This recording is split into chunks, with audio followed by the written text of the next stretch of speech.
Aggregate supply and aggregate demand plus the Danish tax plan. Aggregate demand. Aggregate demand is the total demand for goods and services in the economy. It also shows the total spending on goods and services in a period of time at a given price level, and the changes can be caused by the consumption, investment, the government spending, and the net exports. A fall in the aggregate demand can be caused by a fall in net exports, a cut in the government spendings, higher interest rates, decline in household wealth and confidence. An increase in the aggregate demand can be caused by depreciation of the exchange rate, cuts in direct and indirect taxes, increase in house prices, and expansion of supply of credit plus lower tax rates. The aggregate demand curve shows the negative relationship between aggregate output, which is income, and the price level. The aggregate demand can also be presented as a formula, which is C plus I plus G plus X minus M, which equals GDP. Aggregate supply. Aggregate supply shows the national's overall price level and quantity of goods and service where changes is caused by net investments, technology, and institutional changes. Some of the causes of fall in aggregate supply could be brain drain, or collapse in business capital investment spending. It can also be higher production costs or effects of a major natural disaster.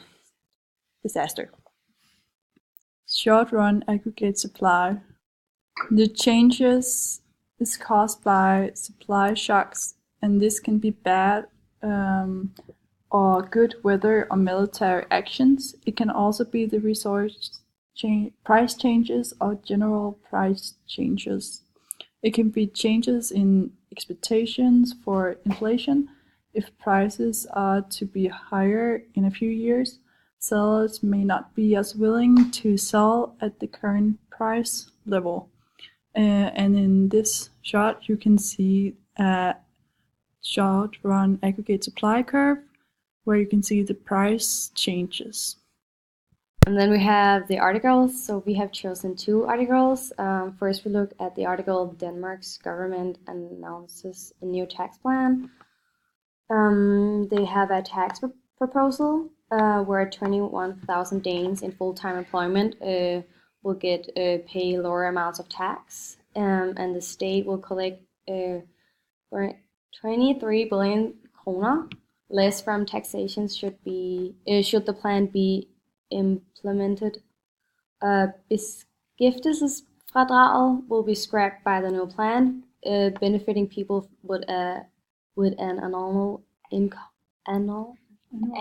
annual income of more than 340,000 kroner. Jobfradrag will reduce tax by an expected 2.7% for people with income of over 5,000 kroner and 7.7% for those with income between 170,000 and 232 kroner.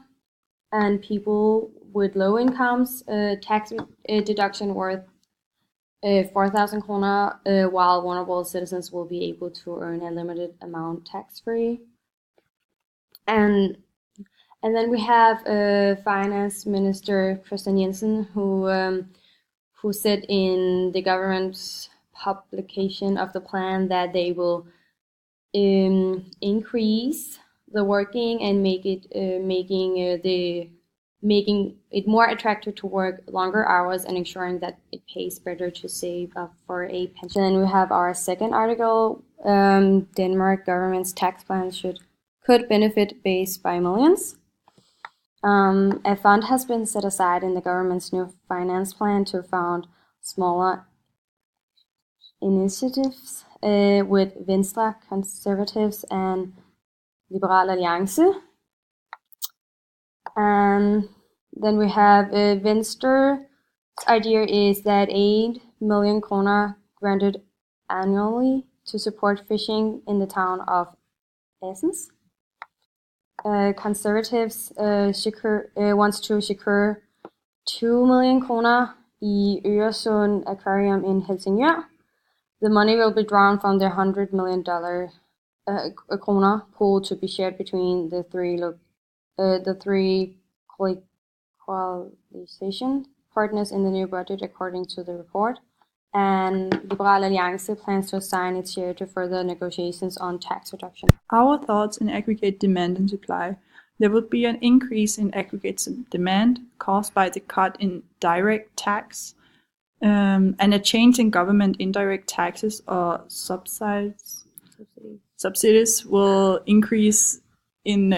make an increase in indirect tax, reportedly increases the cost of production, which will lead to a fall in the short-run aggregate supply curve. A fall in indirect taxes will increase in this short-run aggregate supply curve. Then we have discussed whether the proposed tax changes are a good idea given the current economic situation in Denmark. And here we looked at 3 different sources to present the proposed tax changes to give an overview. And Dansk Folkeparti will prioritize to fight for them with a monthly payment on 19,000 to 20,000 kroner. Socialdemokratiet says that the most sensible thing is to spend money on a good welfare society. It's far more important that we take good care of our elderly and functioning health care than to spend money on tax cuts.